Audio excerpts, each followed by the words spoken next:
Could you imagine if that announcement was actually 5 chapters to go? It would have been a disaster. We wouldn't even have this chapter.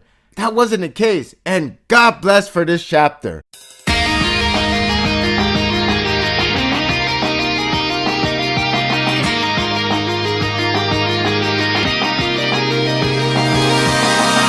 This chapter is a reminder on why Gintama is hitting all the right notes when it comes to concluding the series as well as its characters. It's been a while to feel so relaxed with the direction of its final arc due to many of misguided, offbeat, and somewhat confusing mess that I have read from others. I don't want to compare, but because to each of their own. However, my approach is the feeling of appreciation that I sorely miss. The whole chapter was about Tama and Kintoki's grand sacrifice, which I didn't hope it was the case from the last chapter, especially how the last couple of panels suggested. Unfortunately, that was the case. That doesn't mean the chapter is bad, rather it's heartwarming and critically hit the weakest point of a human's emotion. What's more is that it's all focusing on machines, supposedly unemotional beings. You can't really just write an end scene without having a true foundation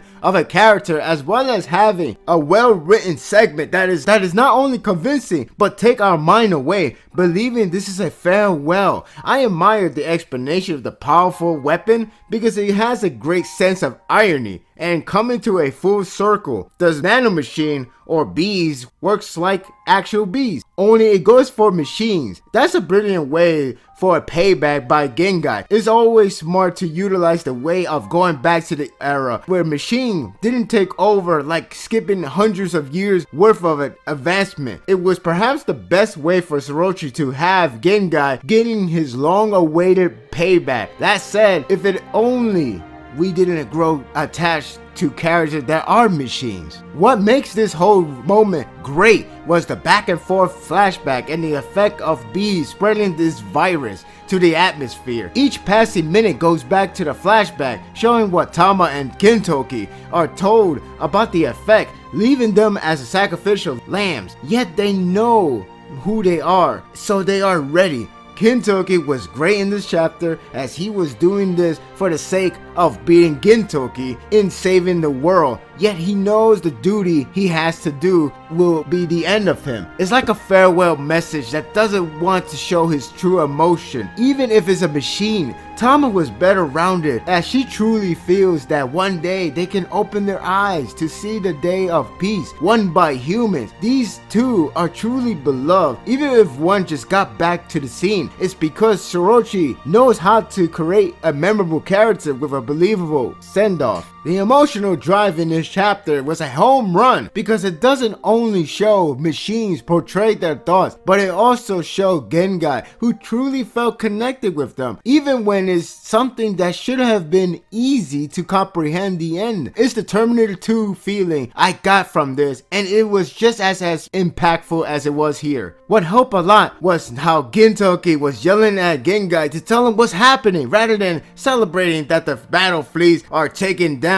That wasn't his concern. It was clear he too has attachment to them, especially for Tama, who he saved a long time ago, now sacrificing for the greater good. It's the small moment like this carries a lot of weight. Sorochi did a well done job on the art capturing the expressions of these characters, paying their last due. Kintoki's expressions are worth noting, showing how he put a front to hide his real feeling, only to show a very sincere expression. The placement of these panels was executed very well, showing how the sacrifice is paying off, yet at what cost they have to make. The scene really grasps the atmosphere of war. Tama really comes off strong and sublime, as she can too show true beauty. It ends on a high note with the final words for human. Tama was just fantastic in this chapter as she knows how much they are worth to her, yet she shouldn't be, as she wasn't programmed to think that way. It's empowered by this word, which it was well written. The whole meaning of the relationship of human and machine was profound by the ending message as Tama shed her possibly last tears.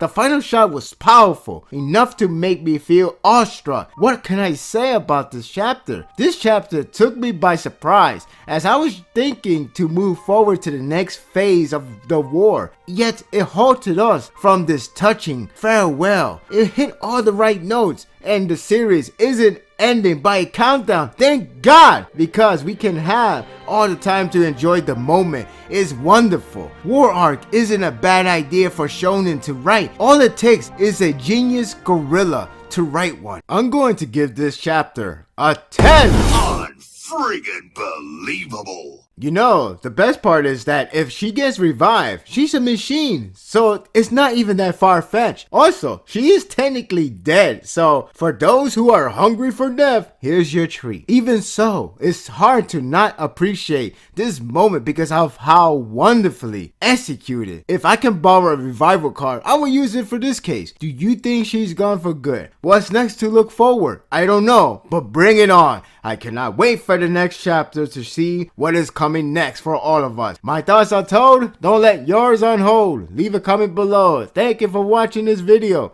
If you like this and want more of this, subscribe to my channel and my world will be yours to stay. Until next time, take care.